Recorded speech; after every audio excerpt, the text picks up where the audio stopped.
kusungwa kwavachimwono navangarubvume zvichinzi vari kupomerwa nyaya yekukurudzira mhirizhonga muZimbabwe. Panhambo pekuti vasunge avo vari kuita uori, tiri kuona kuchisungwa vacho vari kushoropodza uori. Vamangwana vari kuti kusungwa kuri kuitwa kune avo vatyora mutemo ayo anova manyepo, sezvo taona kuti vari kusungwa vanhu vanenge vaburitsa uori pachena.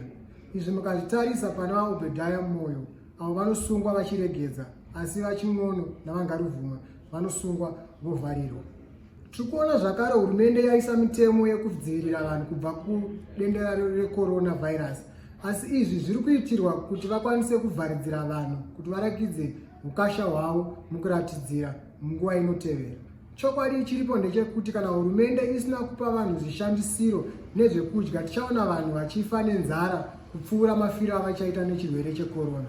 Kubazi rezveutano taona kwaita dambudziko rekuti vana chiremba nana mukoti vachaenda kumabasa, izvo zvinokonzera kuti vanhu pavanoenda kunorapwa vanosvika kusina vanhu vanovabatsira. Asi ivo vakuru vehurumende nehama dzavo vari kuenda kuzvipatara zvemhando yepamusoro zvakanaka, izvo zvisingakwanise kusvikwa nekushandiswa neveruzhinji. Zvichakadaro, taona kusungwa kwameya weguta reHarare vaHerbert Gomba, avo vari kupomerwa mhosva yeuori.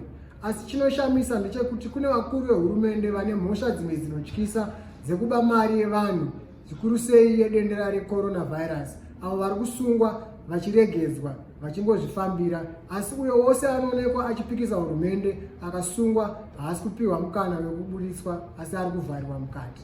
Iwe nei tine basa rekuti tishoropodze nekuburitsa uhipi hweuori nekumunyikidzwa kwevanhu munyika yeZimbabwe.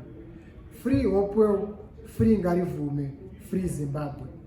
Zvichakadaro, tinokurudzira munhu wose kuti akwanise kugara akavhara meso nemhino.